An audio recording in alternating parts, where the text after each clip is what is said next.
다운된 것 같아요. 우리 박수 한번 하겠습니다. 자, 알겠습니다. 자, 우리 오늘 함께 은혜 받으실 말씀은 마태복음 14장 28절에서 32절 말씀입니다. 우리 지난주에 골로새서 말씀이 끝나고요. 이번 주 다음 주 우리 그냥 말씀 기도하는 가운데 주시는 말씀 가지고 같이 좀 나누고요. 다음번에는 뭔 책을 가지고 또 같이 좀 기도하면서 준비하도록 하겠습니다. 우리 마태복음 14장 28절에서 우리 32절 말씀입니다. 우리 다 함께 자리에서 일어나셔서요. 우리 말씀에 우리 31절, 32절 말씀을 같이 한번 읽겠습니다. 시작. 예수께서 즉시 손을 내밀어 저를 붙잡으시며 가라사대 믿음이 적은 자여 왜 의심하였느냐 하시고 배에서 함께 오름에 바람이 그치는지라. 아멘. 자, 오늘 오라 하시니라는 말씀의 제목으로 같이 좀 은혜를 나누도록 하겠습니다. 요즘 우리 아이들이 방학이고요. 우리 셋째가 지난주에 일주일 동안 방학이었습니다. 근데 우리 셋째가 저한테 그런 얘기를 했어요. 아빠는 왜 나하고 안 놀아줘? 생각해보니까 좀 상대적인 거예요. 우리 첫째 유아는요, 제가 이제 진해에서 사역할 때 사실 진해 때는 좀 여유가 있었습니다. 그래서 월요일만 되면 우리 유아를 데리고 뭐 키즈 카페든 뭐 어디 외부로든 계속해서 막 아이하고 같이 다녔어요. 뭐 유아는 기억할지 안 할지 모르겠지만, 그리고 아이가 아니라 우리 아내가 둘째를 낳을 때 일주일 동안 제가 휴가가 있었는데 그 휴가를 내 가지고 우리 아이하고 계속 일주일 동안 함께 있었어요. 그래서 제가 이렇게 키즈 카페도 놀러 오고 많이 했단 말이에요. 근데 셋째는 상대적으로 그런 혜택을 못 누렸어요. 그랬더니 아버지가 물론 뭐 그럴 수 있죠. 근데 언니 오빠들이 잘 놀아줘서 왜 나하고 안 놀아줍니까? 라고 얘기를 하더라고요. 그래서 이번에 방학했으니까 내가 너를 키즈 카페를 데리고 갈게 라고 얘기를 했어요. 그래서 키즈 카페를 딱 가려고 이제 아침 일찍 검색을 좀 했습니다. 어딜 가야 될까? 왜 가성비를 좀 찾아봐야 되니까. 요즘 키즈 카페가 비쌉니다. 뭐 그냥 막 15,000원, 막 2만 원씩 이렇게 해요. 근데 저게 노은 3동 우리 김지섭 집사님 가까운 사는데 그 동네에 아이는 9,000원, 아이는 3,000원짜리 아주 가성비 괜찮은 키즈 카페가 딱 나온 거예요. 할렐루야. 그래서 그걸 검색해서 아침 일찍 차를 타고 또 한 명 더 데리고 가야 돼요. 우리 집에 둘째가 있습니다. 그 나이 놀 수준은 아닌데 걔가 있으면 제가 좀 편해질 수 있으니까 데리고 이렇게 이제 같이 셋이 차를 타고 쭉 갔어요. 가면서 정말 즐거웠습니다. 거리가 좀 있으니까 한 20분, 25분 정도 걸리는데 막 기쁘고 즐겁게 막 행복하게 갔어요. 그리고 딱 도착해서 지하에 주차를 딱 하고 이제 엘리베이터를 타고 2층을 다 올라갔어요. 올라가면서 막 기대하고 부푼 마음으로 갔습니다. 문을 열고 딱 들어가서 키즈 카페 들어가려고 했더니 안 됩니다라고 하는 거야. 왜요? 그랬더니 오늘 오전에 이 장소를 전체 퇴관을 해서 들어올 수 없다는 거예요. 주여, 그 좀 전까지 오기 전까지 엘리베이터를 내려오기 전까지 즐겁고 행복했던 그 모든 마음들이 실망으로, 절망으로, 좌절로 바뀌는 겁니다. 여러분, 근데 이 얘기를 딱 들으면서 사실 우리의 인생사가 그렇습니다. 키즈 카페에 가는 그 길이 즐겁고 행복했던 거죠. 그런데 도착해서 대관이라는 말을 듣고 우리가 못 들어간다고 했을 때 좌절하고 절망하듯이 우리의 인생길을 돌아보면 좋은 날도 있고 안 좋은 날도 있고요. 잘 풀리는 경우도 있고 잘 안 풀릴 때도 있고, 우리가 흔히 말하는 복 받을 때도 있고 좀 어려움과 고난과 환난을 당할 때도 있다라는 거예요. 그런 인생을 우리가 끊임없이 반복하면서 사실 살아오고 살아갈 거라는 것입니다. 근데 이게 왜 그럴까요? 우리 전도서 7장 14절 말씀에 그 삶에 대해서 주님 이렇게 말씀하십니다. 같이 한번 읽겠습니다. 시작. 형통한 날에는 기뻐하고 공고한 날에는 생각하라. 하나님이 이 두 가지를 병행하게 하사 사람으로 그 장래 일을 능히 헤아려 알지 못하게 하셨느니라. 자, 형통한 날에는 기뻐하라는 것은 뭐냐면 형통한 날은 감사하고 즐거워하라는 거예요. 근데 그 형통한 날 다음에 또 곤고한 날, 어떤 어려움, 괴로움, 잘 풀리지 않는 삶들이 우리 가운데 찾아왔을 때는 한번 돌아보라는 거예요. 내 삶 가운데 그것이 왜 찾아왔을까라는 것을 돌아보랍니다. 그러면서 가장 중요한 것이 뭐냐면 우리의 미래, 장래는요, 여기 어떤 누구도 예측할 수 있는 사람이 아무도 없습니다. 다시 말하면 한 치 앞도 내다볼 수 없는 그 미래에 좋은 일도 있고 안 좋은 일도 있고 잘 풀릴 일도 있고 안 풀릴 일도 있고 복도 있고 환난도 있고 고난도 있는 이 모든 것이 우리 사실 어떻게 될지 모른다라는 거예요. 근데 중요한 것은 그 모든 삶을 아시는 분 딱 한 분 계시죠. 우리 여호와 하나님이십니다. 그래서 이 두 가지의 삶을 병행하게 하심을 통하여서 주님이 이루고자 하시는 목적이 무엇이냐면 한 치도 내다볼 수 없는 미래의 삶이죠. 우리 인생의 삶을 걸어가고 있을 때 그것을 알고 계시는 주님께 시선이 고정되고 주님을 바라보고 주님을 신뢰할 수 있게 하기 위해서 오늘도 두 가지의 삶을 병행해 갈 수 있도록 인도해 가신다라는 거예요. 오늘 이 말씀처럼 오늘 본문에 우리와 똑같은 인생사의 삶을 살아가는 제자들의 모습이 담겨져 있습니다. 오늘 말씀을 보게 되면 예수님께서 오늘 말씀 앞서서 어떤 일이 있냐면 오병이의 기적을 예수님께서 보여주시죠. 수많은 무리들이 모여서 아침부터 저녁까지 밤늦게까지 말씀을 가르치는 가운데 먹지 못하니까 모든 사람들이 허기가 집니다.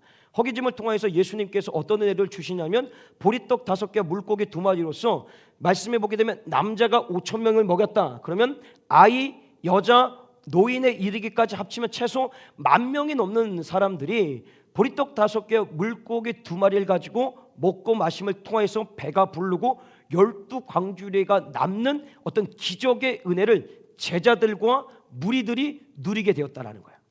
근데 그게 딱 끝나자마자 예수님이 제자들에게 이렇게 얘기하시는 거예요. 얘들아, 여기 있지 마라. 빨리 너희들은 배를 타고 건너서 게네사렛 땅으로 가라 라고 말씀하시는 거야. 자, 제자들이 그 얘기를 딱 듣고 주의 말씀에 순종해서 배를 타고 갑니다. 자, 이들의 마음이 어떨까요? 좀 전까지 예수님의 어떤 능력을 봤습니까? 오병이의 기적입니다.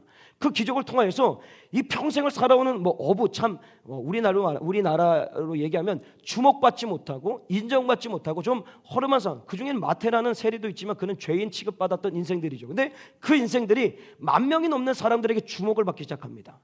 관심을 받기 시작하는 거예요. 인기가 급상승하는 거예요. 그런데 이들의 마음이 어떨까요? 기쁘죠, 즐겁죠, 행복하죠. 근데 그렇게 할 수 있도록 은혜를 주신 분이 누구예요? 예수님인 거예요. 근데 예수님이 지금 배를 타고 건너가라고 얘기하니 옳거니 저기 건너가면 게네사렛에 또 어떤 일이 기다리고 있을까가 너무 기대가 됩니다. 그래서 배를 타고 열심히 노를 저어서 기쁨으로 그 뱃길을 가고 있었다라는 거예요. 그런데 그 기쁨이 이제는 온데간데 없고 어떤 일이 생깁니까? 우리 마태복음 14장 24절 말씀을 같이 읽겠습니다. 시작. 배가 이미 육지의 순이나 떠나서 바람이 거스름으로 물결로 인하여 고난을 당하더라. 배를 탑승해서 노를 저어서 막 가고 있었어요. 기뻤어요. 즐거웠어요. 어떤 일이 일어날까 또 기대하고 바라보면서 가고 있는 그 사이에 풍랑이 그들의 삶 가운데 찾아와서 두려움 속에, 더 나아가서는 풍랑으로 괴로움과 아픔 속에 이들이 침몰되고 있다는 거예요. 두 가지 삶이 보여주고 있죠. 좀 전까지는 아주 풍요롭고 기쁘고 감사한 삶이었어요. 근데 잠시 후에 이들에게 보여주는 삶은 풍랑이 일어서 모든 길이 막힙니다. 어둠 속으로 들어가고 있는 거예요. 이제 배는 난파 직전에서 언제 침몰해서 내가 죽을지 살지 알 수 없는 그 상황에 이들이 놓이게 되었다라는 것입니다. 근데 여기서 의문이 드는 게 하나가 있어요. 그 의문이 뭐냐면 오늘 이 제자들이 배를 타고 게네사렛으로 간 이유가 무엇입니까? 여러분 오늘 본문 14장 22절 말씀을 볼까요? 시작. 예수께서 즉시 제자들을 재촉하사 자기의 무리를 보내는 동안에 배를 타고 앞서 건너편으로 가게 하시고, 자, 우리가 지금 제자들이 배를 타고 게네사렛으로 가게 된 이유는 예수님께서 가라고 하신 거예요. 그것도 재촉한 거예요. 당장 빨리 이 자리를 떠나서 저 게네사렛으로 건너가라 라고 얘기해서 그 말씀을 듣고 그 말씀에 순종해서 가고 있었다라는 거예요. 그러면 예수님의 말씀에 순종했다라면 사실은 풍랑보다는 내가 한 3시간 정도 노를 저어서 가야 되는 길이면 1시간 정도만 저어도 도착하는 그 은혜, 더 나아가서는 순풍에 돛단 배가 안전하게 출발해서 도착을 해야 되는 것이 정상이라고 우리는 생각합니다. 맞잖아요. 여러분 그렇게 생각하지 않으십니까? 저는 그렇게 생각하거든요. 그래서 의문이라는 거예요. 분명히 주님이 말씀하셨고 그 말씀에 순종했는데 순풍에 돛단 배가 가야 되는데 풍랑이 일어서 어둠 속에 괴로움 속에 심지어는 생명의 위태로움 속에 이들이 빠져들고 있다라는 거예요. 이렇게 한번 예를 한번 들어보겠습니다. 하나님의 말씀을 듣고 내가 은혜를 받아서 술 먹으면 안 된대요. 그래서 술을 안 먹었어요. 그래서 직장에서 생활하는 가운데 직장 상사가 술을 딱 권했어요. 그래서 전 예수 믿기 때문에 술을 먹지 않습니다라고 딱 거절했어요. 그러면 하나님 말씀에 순종한 거잖아요. 그럼 오히려 더 회사에서 인정받고 막 진급도 빨리빨리 되고 돼야 되는데 그때부터 상사의 괴롭힘이 시작됩니다. 그때부터 회사에서 왕따가 됩니다. 이거 왜 이런 일이 있는 거예요? 또 하나, 내가 주의 날을 지키기 위해서, 주의 성수를 지키기 위해서 내가 사업을 하고 가게를 하는데 주일날 문을 열면 2배 매출이 올라요. 근데 주님께서 주일날은 오직 주를 위해서 살아가라 라고 말씀하셨기 때문에 가게 문을 딱 닫아요. 그럼 어떤 일이 있어야 됩니까? 내가 주일날 누렸던 2배보다 이 주중에 더 많이 이득을 볼 수 있도록, 매출이 올라갈 수 있도록 역사해 줘야 되는데 점점점 마이너스. 이제는 가게 문을 닫아야 될 지경에 놓이게 되는 거예요. 기도하면 하나님이 길을 열어주시고 응답해 주신대요. 막 하루에 4시간, 5시간씩 끊임없이 기도하는 거예요. 근데 웬걸요? 아무것도 안 열려요. 더 많은 문제들이 찾아와요. 더 많은 근심과 걱정들이 찾아오는 거예요. 이거 뭔가 안 맞잖아요. 뭔가 틀리잖아요. 여러분, 가끔씩 우리가 어떤 부흥회나 기독교 방송을 통하여서 이렇게 간증을 들어요. 간증을 듣게 되면 이런 간증을 듣잖아요. 오늘도 내가 얘기한처럼 저는 하나님의 말씀대로 지키면서 직장에서 술도 거절하고 부정적인 방법을 다 거절했어요. 그렇게 거절하면서 나는 살아왔습니다. 나는 주일날 반드시 가게 문을 닫았어요. 그렇게 해서 나는 살았습니다. 나는 끊임없이 주님 앞에서 기도를 뿌리면서 삼각산에서 100일의 기도를 뿌리고 이거 기억나십니까? 삼각산에서 100일을 뿌리고 삼각산에서 100일 안 뿌렸기 때문에 교회에서만 뿌려서 그런가 봐요. 생각해보니까 근데 삼각산은 너무 멀어서 갈 수가 없고 지금은 기도하는 거 아닌가. 어쨌든 중요한 것은 그랬더니 이분들의 간증의 얘기는 다 그렇습니다. 내가 지금 이 회사의 사장이 되어 있습니다. 내가 가게 문을 닫았더니 하나님께서 번성시키고 번창해 주셔서 우리 사업장의 프랜차이즈가 됐습니다. 제가 그렇게 기도를 뿌렸더니 교회가 폭발적으로 부흥하고요. 내가 대형교회 목사가 되어 있습니다. 이런 간증 들어보셨잖아요. 그 간증을 막 듣고 도전받고 마음에 막 감동이 돼요. 근데 어떤 누군가는요, 그 말씀 앞에 이 속에서 피눈물을 흘린다는 거예요. 왜? 상대적으로 나는 그들처럼 살았는데 그렇게 되지 않았어요. 근데 사실 그게 현실입니다. 그게 현실이에요. 여러분, 100 중에 만약에 다 똑같이 100을 사는데 100명 모두 다 그렇게 되겠어요? 아니에요. 한두 명입니다. 나머지 98명은요 오늘도 가슴 가운데 피눈물을 흘리고 산단 말이에요. 그럼 이게 뭘까? 갑자기 조금 더 심각한 얘기. 전부 다들 저 양반이 도대체 무슨 얘기하려고 저렇게까지 한번 생각해 보세요. 제가 현실을 말씀드리는 거예요. 제 얘기가 틀린 얘기가 있습니까? 없죠. 현실입니다. 거룩한 나는 아니라고 하지만 속은 안 그러실 겁니다. 현실이기 때문이에요. 그러면 이 말씀을 그대로 좀 가지고 와서 우리가 이제 2025년을 우리가 살아갈 겁니다. 이 살아가면서 이 어떤 하나님께서 두 가지 삶을 병행하게 하신다고 하셨어요. 그리고 제가 지금 얘기 드렸던 것처럼 현실은 그렇게 되지 않더라는 거예요. 그죠? 그런 가운데서 그렇다면 우리가 무엇을 보고 무엇을 바라보면서 우리가 가야 되는가? 가장 먼저 이겁니다. 예수 믿으면 복 받습니다. 믿으십니까? 아멘 하셔야 됩니다. 이게 참 복을 얘기를 잘 안 하니까 저는 막 복 받아라 해야 되는데 여러분 근데 복 받고 간증 안 하면은 그 복이 까지거나 질병을 간증을 안 하면 질병이 다시 재발되거나 그건 성경에 없는 얘기입니다. 그런 얘기 믿지 마시고요. 말도 안 되는 얘기에 현혹되지 마시고요. 제가 진짜 지난번에 좀 한번 내가 나중에 제가 여러분 구원이 뭔지를 좀 정확히 알고 살아가시는 구원은 행위가 아닙니다. 구원은 예수 그리스도를 믿는 믿음이고 오직 그 믿음도 하나님의 은혜로 우리가 얻어서 살아가는 거예요. 그래서 그 예수 믿는 믿음이 너무 감사해서 우리가 행위로서 그 삶이 나타나는 것이지 내가 행위를 잘했다고 해서 성문 안에 들어가고 성문 밖에 들어간다는 여러분 제자는 성문에 들어가고 자녀는 성문 밖에 간다. 말도 안 되는 얘기입니다. 성경에 얘기하잖아요. 하나님의 자녀라고요. 그러니까 설교를 들으실 때도 좀 분별해서 들으셔야 됩니다. 내가 너무 듣기 좋다고 그 사람이 최고라고 잘 들어보시면 거의 이단이나 마찬가지. 너무 제가 충격을 받았어요. 그 말씀을 들으면서 우리 성도님들이 혹시 혼란을 겪을까봐 제가 나중에 어쨌든 이건 외적인 얘기가 좀 다시 돌아와서요. 자, 중요한 것은 예수 믿으면 복을 받습니다. 뭐냐면 예수 믿는 자체가 복인 겁니다. 이 세상에 줄 수 없는 영생 복락을 우리가 누리게 되기 때문에 복이라는 거예요. 자, 근데 중요한 것은 우리의 삶의 기준이 자꾸만 세속적인 복의 기준에 있다 보니까 물질이 좀 많아지고 사업이 잘 되고 뭔가 자녀가 잘 되는 것이 복이라고 자꾸 생각을 하니까 복을 안 받았다라고 생각을 하는 거예요. 자, 여기부터 좀 정리하면 예수 믿는 자체가 복입니다. 자, 그러면서 출발하면서 예수님 믿기 때문에 예수님의 은혜로 사업이 잘 될 수도 있고 자녀가 잘 될 수도 있고 모든 것들이 잘 될 수 있는데 중요한 것은 그것만이 다 잘 되는 게 아니에요. 아까도 얘기했지만 서두에도 뭐라고 얘기했습니까? 두 가지 삶을 병행하게 하신다라는 거예요. 이게 어떤 의미를 담고 있냐면 이런 거예요. 한번 잘 이렇게 얘기해 볼게요. 제가 오늘 목회하는 사람이죠. 목회가 제가 하고자 하는 대로 마음만 먹으면 다 잘 되는 거예요. 막 그냥 무조건 다 잘 돼요. 그리고 성도님들이 내가 말만 하면 다 목사님 알겠습니다. 막 진짜 땅 팔고 집 팔고 모든 것을 팔아서 그냥 목사님한테 충성을 다하는 거예요. 여러분 1년 번호 똑같이 나란히 해가지고 50장 갖고 오실 분 없잖아요. 그죠? 오전에 설교 들으셨나요? 깜짝 놀랐습니다. 깜짝 놀랐어요. 그런 분이다. 그 1년 번호를 어떻게 맞춰서 가져갈 수 있지? 저는 그것도 이상하고, 어쨌든 중요한 것은 그런 은혜가 저에게 임하기를 이 교회를 떠난 이후에 있기를 주님이라 간절히 축복합니다. 자, 왜냐하면 저는 그걸 바라는 게 아닙니다. 자, 우려하지 마시고 잘 한번 잘 들어보세요. 그 두 가지 삶을 병행하는 가운데서 내가 원하는 대로 모든 것들이 다 잘 됩니다. 그 과연 제가 어떻게 될까요? 너무 직설적으로 얘기를 하신다. 저는 그 교만한 사람이 아닌데 바로 너 교만해질 거야. 또 이렇게 얘기를 하시. 알겠어요. 저를 그렇게 생각하신다는 거. 훌륭하신 분들이 역시 투시 은사가 있으신 것 같으네요. 그럼 제가 앞으로 뭔 얘기할지 이제 다 아시겠네요. 자, 어쨌든 중요한 것은 맞아요. 정확히 말씀하셨어요. 저는 아마도 내가 좀 더 드러나고 내가 좀 돋보이고 내가 좀 유명해질 수 있는 자리를 계속해서 찾아갈 겁니다.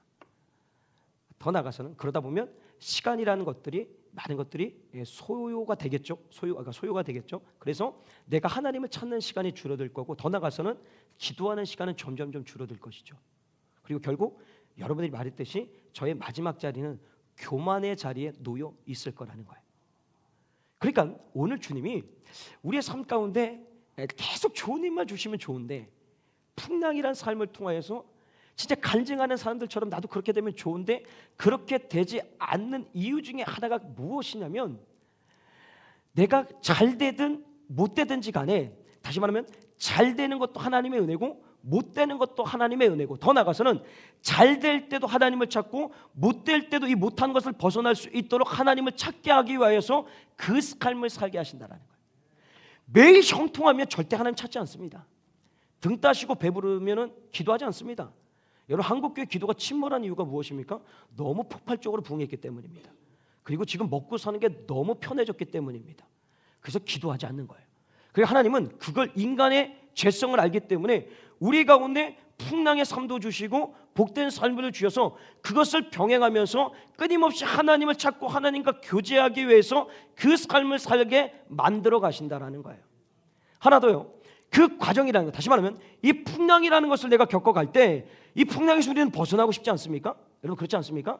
제자들 역시도 그 풍랑에서 벗어나고 싶었을 거예요. 그래서 열심히 노를 젓니다. 근데 이들이 노를 젓는 시간이 어느 정도가 되냐면, 예수님께서 그 모든 것을 보고 계실 때 밤 사경쯤에 이들에게 찾아오셔요. 그 사경이 새벽 3시에서 6시 사이입니다. 그런데 요한복음 6장 16절을 볼까요? 요한복음 16장 한번 그 다음 거요. 읽어주세요. 시작. 저물매 제자들이 바다에서 내려가서, 이게 이제 같은 어떤 내용이 담겨지는 요한복음 말씀인데, 제자들이 배를 탄 때가 언제냐면 저물었을 때. 자, 우리나라 가장 여름이 긴 하지가 가장 해가 길 때인가요? 하지가 언제쯤입니까? 한 7시 거의 8시까지도 해가 있을 때가 있잖아요. 그럼 만약에 8시쯤에 해가 졌다라고 하면 밤 3시쯤에 예수님이 왔다, 새벽에 왔다면 몇 시간입니까? 최소 6시간, 7시간 동안 계속해서 노를 젓고 살려고 아둥바둥 애를 썼던 거예요. 그럼 이게 무슨 얘기냐면, 예수님은 다 알고 다 보고 계시는데 그럼 즉시 와가지고 좀 해결해 주시면 좋은데 오지 않으세요. 이유는 그겁니다. 그 풍랑 가운데서도, 풍랑 가운데 무엇을 보고 계시냐면, 주님은 우리에게 도깨비 방망이처럼 주님 이거 주세요 뚝딱, 저거 주세요 뚝딱, 이거 해주세요 뚝딱, 이런 분이 아닙니다. 왜 그럴까요? 그렇게 주면요 다 주님 떠납니다. 어떤 풍랑이라는 것을 맞이함을 통하여서 이 풍랑 속에서 그 풍랑을 해결하기 위해서 결국 나의 힘으로 안 되니까 주님을 찾고 주님 앞에 엎드려 기도하게 되는 거예요. 그리고 그 기도함을 통해서 뭘 쌓는 거예요? 주님과 끊임없이 추억을 쌓아가는 거예요. 하나님이 어떤 은혜를 주셨고 어떻게 이 삶을 벗어나게 하셨고 어떻게 이것이 나의 삶 가운데 다가왔는지를 내가 끊임없이 간증하면서 하나님의 살아계심을 나를 통해서 드러내기 위하여서 그 삶을 우리 가운데 살게 하신다라는 거예요. 그래서 중요한 것은 고난, 풍랑, 환난, 어렵죠, 힘들어요, 괴로워요, 빨리 좀 해결했으면 좋겠습니다. 그럼에도 불구하고요, 여러분 걱정하지 마십시오. 왜 걱정하지 마시냐면, 오늘도 주님이 그 두 개의 삶을, 잘 되는 삶, 풍랑의 삶, 이 두 가지의 삶을 병행하게 하면서 우리를 그냥 내버려 두시는 것이 아니라 결국 어떻습니까? 우리 마태복음 14장 26절 말씀 읽겠습니다. 시작. 제자들이 그 바다 위로 걸어오심을, 이거 아닌데, 미안합니다. 다음, 녹여주세요. 계속 해주세요. 다음 거. 하니 무서워 소리지르 26절. 제가 말씀을 잘못 준 것 같아요. 자, 말씀을 보게 되면 마지막 절에 보게 되면 미안해요. 내가 잘못 줬어요. 32절에 보게 되면 배에 함께 오름에 바람이 그치는지라. 자, 이게 어떤 얘기냐면 우리가 결국 풍랑의 삶을 살아가는 때가 있습니다. 그 풍랑의 삶을 살아가고 있을 때 주님은 그냥 모른 척 내버려 두는 것이 아니라 주님의 추억을 쌓고 주님을 신뢰하고 주님을 바라보는 그 인생들에게 결국 찾아오셔서 그 풍랑을 잠잠케 해주신다는 거예요. 그래서 우리는 그 풍랑의 삶을 겪고 살아가야 되는 이유가 여기에 담겨져 있는 거예요. 왜? 하나님의 은혜를 누릴 수 있으니까요. 문제는 그 삶이 없으면요 이런 겁니다. 여러분 2024년을 살아왔던 그 삶을 돌이켜 보시고 이제 내가 2025년을 살아갈 것인데 그 살아가는 삶을 보면 내가 2024년에 살았던 삶이나 2025년에 살았던 삶을 똑같이 살아도 사실 여러분 별 문제 없습니다. 오히려 더 잘 될 수 있습니다. 오히려 더 잘 나갈 수도 있습니다. 세상이 원하는 대로 요구하는 대로 내가 다 맞춰서 살아갈 수가 있습니다. 근데 문제가 뭐냐면요, 가장 큰 문제는요, 오늘도 그렇게 똑같이 그 삶을 살아가면요 하나님께서 주시는, 예수님께서 역사하시는 그 풍랑을 잠잠케 하는 은혜는 절대로 여러분들이 누릴 수가 없게 된다는 거예요. 그럼 이게 어떤 의미냐면 내가 세상에 살고 있는 믿지 않는 사람들과 믿는 내가 차이가 없는 거예요. 똑같이 사니까 얘들이 얘기하는 것과 우리들이 얘기하는 것 똑같아요. 별반 차이가 없어요. 그러니까 내 입에서 하나님은 살아계시다라는 것을 얘기할 수가 없습니다. 왜? 경험해보지 못하니까, 느껴보지 못하니까, 내가 직접 체험해보지 못하니까 예수님이 길이요 진리요 생명이요 그를 말미암지 않고서는 아버지께로 올 자가 없다라는 것을 얘기할 수가 없는 거예요. 왜? 세상 사람 똑같이 사는 거예요. 2004년이나 2005년이나 2020년이나 2025년이나 2010년이나 2025년이나 똑같은 삶을 사는 거예요. 그러니까 예수에 대해서 내가 증거할 게 없는 거예요. 왜? 그 주님과의 추억이 없어요. 경험이 없어요. 그냥 내가 예수 믿었다는 것밖에 없어요. 근데 그것도 진짜 믿는 건지 모르겠어요. 예를 들자면 뭐 가서 할 얘기가 없는 거예요. 근데 풍랑 속에서 주님을 경험하고 만나서 그 풍랑을 잠잠케 해주시는 그 주님의 은혜를 누리면 할 얘기가 너무 많아요. 할 얘기가 너무 많아요. 그리고 은혜가 되잖아요. 우리 저기 마지막에 오셨던 주성민 목사님 그 말씀을 저는 2000 몇 년부터 똑같은 얘기를 또 듣습니다. 저는 진해 있을 때도 진해에서 붕해를 2번 불렀거든요. 그러니까 저는 이분을 벌써 5번째 말씀을 듣는데 삼각산에서 100일 동안 기도를 뿌리고 결혼을 승낙받아서 결혼했던 2개월 자기가 십수를 하고 도서관에서 사설을 하면서 엉덩이를 맞고 엉덩이를 대준 모든 얘기를 저는 달달달 외우고 있습니다. 그런데요 여러분 잘 보세요. 은혜가 됩니까? 은혜가 안 됩니까? 은혜가 되죠. 그게 놀라운 거예요. 제가 깜짝 놀란 게 그거예요. 은혜가 되는 거예요. 저에게 할 건데 은혜가 돼요. 그러니까 100일 동안 기도했다는 그 얘기를 딱 들으면서 저거 또 얘기 저거 해? 이게 아니라 내가 교회에서 100일을 뿌리지 말고 저 화봉산에 가서 100일을 뿌려야 되나? 이런 마음이 내 안에 오는 거예요. 그게 뭐예요? 하나님의 살아계심을 경험하니까 평생에 그것이 간직에 대해서 전해지고 그것이 우리의 삶의 도전이 되고 수많은 믿지 않는 영혼들이 주님 앞에 돌아오는데 쓰임받게 되더라는 거예요. 그걸 보면서 우리는 살아가는 거예요. 그래서 때로는 그 풍랑이 우리 가운데 유익이 될 수 있다라는 겁니다. 그래서 마지막 우리가 기억해야 될 것은 원래 마지막은 아닌데요. 자, 오늘 중요한 포인트 이겁니다. 그렇다면 우리가 2025년 살아갈 때 2가지 삶을 병행할 겁니다. 잘 되는 삶도 있고 안 되는 삶도 있어요. 그러니까 풍랑이 올 때가 있어요. 자, 그러면 분명히 주님께서 이 풍랑을 잠잠케 해주시는데 이 주님이 풍랑을 잠잠케 하시는 은혜를 내가 반드시 누리기 위해서는 우리에게 2가지의 결단이 필요하다는 거예요. 그게 가장 먼저 무엇이냐면 한번 띄워줘 보시겠어요? 자, 한번 읽어볼까요? 시작. 배에서 내려야 합니다. 자, 이게 어떤 의미냐면 자 이제 풍랑이 일어납니다. 그 풍랑이 일어나고 예수님께서 오시는데 제자들이 너무 지쳐 있어서 예수님을 유령으로 오해합니다. 그랬더니 예수님이 안심하라 내니 두려워 말라 위로하시고 이에 베드로가 뭐라고 얘기하냐면 28절 14장 28절 읽겠습니다. 시작.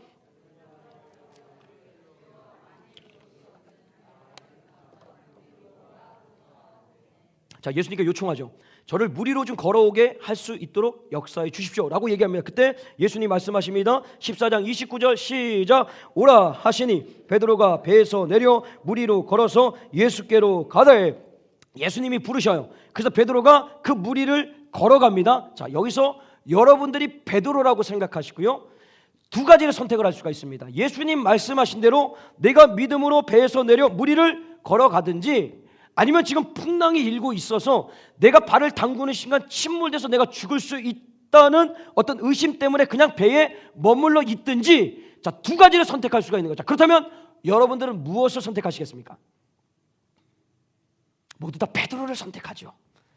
나 배에서 내리겠습니다 라고 할 거예요. 지금 속으로 아마 그렇게 했을 거예요. 자, 이거를 현실로 그대로 좀 가져와 볼게요. 제 얘기를 한번 할게요. 뭐 다 하시는 얘기지만 주님이 목회자로 다시 부르셨어요. 어디 있을 때? 군대 있을 때. 그 군대에서 제가 목회자로 가려면 군대라는 안정적인 배에서 제가 내려와야 됩니다. 그래야지 목회 길을 갈 수가 있어요. 근데 문제가 있더라고요. 어떤 문제가 있냐면, 군대에 있을 때 제가 그때 받을 때가 300만 원 월급을 받았습니다. 근데 사역을 시작하면 60만 원의 사례비를 받아야 돼요. 그것이 딱 막히니까 내가 당장 군대라는 안정적인 배에서 내려오기가 어렵습니다. 말은 내가 배에서 내려가죠 라고 얘기하는데, 현실을 보니까 내려갈 수가 없는 거예요. 올 한해 결제 딱 했어요. 11조를 드리겠다 라고 마음을 먹었어요. 왜? 지금까지 주님 거 다 띄워 먹었으니까 이제라도 좀 회개해서 내가 주님 거 드리겠다라고 결단해서 왔어요. 근데 현실을 딱 보니까, 계산을 하니까 11조를 딱 드리는 순간 우리 집에 있는 생활비가 마이너스가 되는 거예요. 현실이죠. 그 물질의 배에서 내려오기가 어려워요. 새벽 기도로 결단해가지고 내가 이제 모든 분주하고 바쁜 삶의 배에서 내가 내려오겠다고 딱 결단을 했는데, 이게 일이 너무 많네. 끝나지가 않네. 그 일을 안 하면 내 생활이 힘들어질 것 같은 거예요. 그러니까 이 배에서 내려오기가 너무 어려운 거예요. 여러분, 배에서 내리는 게 쉽습니까? 어렵습니까? 어렵습니다. 어려워요. 근데 주님이 오늘 뭐라고 말씀하시냐면, 그 배에서 내려오라라고 얘기를 하십니다. 왜 내려와야 될까요? 그 배에서 그냥 있으면 풍랑을 잠잠케 해주신 하나님의 은혜를 누릴 수가 없습니다. 더 나아가서는 그 바다 위를 걸어가는 은혜도 누릴 수가 없습니다. 그런데 내가 여기서 이것이 안정돼서 계속 붙들리고 계속 여기에 남아있으면 이것이 나를 영원한 삶으로 인도해 줄 것 같을 수 있지만, 결국 그 삶이 내 삶을 파괴면의 길로 이끌어갈 수 있다라는 거예요. 그런데 여기 안정적인 삶에서 발을 뻗어서 내리기만 하면 침몰하는 것이 아니라 그 바다 위를 주님이 걸을 수 있도록 길을 예비하신다. 모든 풍랑을 잠잠케 해주신다라는 거예요. 하나 더 나아가서 여기까지 가셔야 됩니다. 자, 내가 배에서 내리면요, 뭔가 두려움이 내 안에 있어요. 자, 베드로가 배에서 내려서 물을 걸어갈 때, 자, 30절 볼까요? 우리 30절 말씀 시작. 바람을 보고 무서워 빠져 가는지라 소리질러 가로되 주여 나를 구원하소서 하니, 이 바다 위를 걸어가고 있어요. 주님 말씀에 순종해서 막 걸어가고 있어요. 근데 물에 빠져서 허우적댑니다. 실패한 거죠. 자, 근데 여기서 중요한 게 뭐냐면, 여러분, 배에서 내린 이후에 실패를 두려워해서는 안 된다라는 겁니다. 근데 이 실패를 안 할 수가 없습니다. 왜냐하면 우리는 인간이기 때문에 연약하고 부족해요. 실패합니다. 저도 군대라는 배에서 내려서 이제 목회자의 그 바다 위를 쭉 걸어갈 때 저는 수풍의 도탄도 쭉 갈 줄 알았습니다. 근데 등록금이라는 문제에 봉착하게 됩니다. 막 목회만 하면 성도들이 다 내 말 다 들어줄 줄 알았어요. 진짜 안 들어먹더라고요. 물론 우리 공동체 말고 그 전까지 있을 때, 우리 공동체만큼 제 말을 잘 들어주신 분이 없어요. 진짜 그럴 줄 알았어요. 근데 이거 웬걸요? 군대 있을 때는 계급으로 누르니까 다 되는데, 이거 신앙의 연수로도 안 눌리더라고요. 능력이 나타나는데도 안 눌리더라고요. 예를 들자면 그런 어려움이 내 안에 외부적으로 내부적으로 찾아오니까 침몰되더라, 허적되더라. 나름대로 결단해가지고 내가 첫 시간을 드려서 이제 새벽 예배를 드리겠습니다. 근데 웬걸요? 갑자기 육신의 질병이 확 찾아봐요. 감기가 오고 막 연약해지는 거예요. 그 두려움이 나를 꽉 잡으니까 다시금 내 뱃속으로 어떻게 해요? 바닷속으로 침몰되는 거예요. 분주함, 바쁨, 모든 것을 내려놓고 내가 주님 앞에 나가겠습니다 하는데 웬걸요? 웬 한 사람의 어떤 말 하나 때문에 내가 어떻게 돼요? 두려움에 빠져서 침몰되는 거예요. 나는 할 수 있다. 열등감에서 벗어나 막 셀장으로 교사로 찬양단으로 모든 것들 막 와봤어요. 근데 옆에서 막 가만 안 두는 거예요. 막 이러는 거예요. 마음이 너무 찢겨 상해서 두려워서 어떻게 또 침몰하는 거예요. 실패합니까 안 합니까? 실패합니다. 배에서 내린다고 완전하게 안전하게 가는 게 아니라 반드시 실패가 있습니다. 왜? 우리는 인간이기 때문에. 그런데 그 실패를 두려워하지 말라는 이유는 여기에 있습니다. 우리 본문 마태복음 14장 31절 말씀 읽겠습니다. 시작. 예수께서 즉시 손을 내밀어 저를 붙잡으시며 가라사대. 자, 즉시 어떻게? 주님께서 손을 내밀어서 지금 바닷속에 허우적대고 있는 베드로의 손을 잡아 일으켜 세워서 그것을 걸어갈 수 있게 또 해주시는 거예요. 여러분, 예수님이 그냥 베드로 일으켜서 끌고 가신 게 아니라 같이 걸어가신 거예요. 배를 다시 그 배를 타기 위해서. 아십니까? 그러니까 베드로는 걸어와서 예수님께로 와봤고 또 걸어서 배까지도 가본 거예요. 어떻게 해요? 예수님 때문에.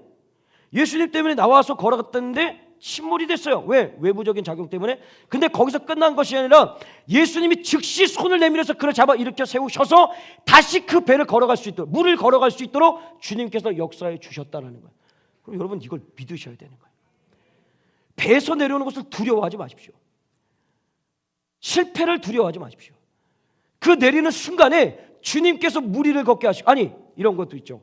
홍해가 갈라져서 마른 땅을 건너게 하시는 주님이신데 홍해가 안 갈라져요. 그럼 어떻게 해요? 그 홍해를 걷게 하신단 말이죠. 가다가 홍해 속에 빠질 때가 있어요. 빠지면 그 빠지는 것이 끝나는 것이 아니라 즉시 손을 내밀어 성우가 내 손 잡아라. 이렇게 세우셔서 또 걸어가게 하시는 거예요. 이거를 신뢰한다면 우리가 이제 새롭게 시작하는 이 2025년도에 여러분에 있는 모든 여러 가지 배들이 있을 겁니다. 물질의 배, 관계의 배, 가족의 배, 분주함과 바쁨의 배, 여러 가지. 그 배에서 오늘 이 말씀을 듣고 당장 내려오십시오. 내려오시면요, 반드시 주님은 그 내 앞에 있는 바다 위를 걷게 하십니다. 걷다가 침몰할 수 있습니다. 실패할 수 있습니다. 두려워하지 마십시오. 그 전능하신 주님께서 즉시 손을 내밀어 의로운 오른손 우리를 붙들어 일으켜 세우셔서 또 그 바다 위를 걸어갈 수 있도록 인도해 가십니다. 이것을 올 한해 끊임없이 경험하고 체험함을 통해서 이제는 내 삶 가운데 뭐가 남는 거예요? 주님의 살아계심의 간증거리가 남는 거예요. 그래서 내 입술을 통하여서 예수님이 살아계십니다. 그가 길이요 진리요 생명 되십니다. 그 수많은 믿지 않는 자들에게, 여러분의 가족들에게, 여러분의 주변의 사람들에게 그것을 전함을 통해서 그 말씀 때문에 그들이 주 앞에 돌아오는데 여러분들이 귀하게 쓰임받는 복된 인생 되시길 주님의 간절히 축복합니다. 우리 같이 한번 말씀을 생각하겠습니다.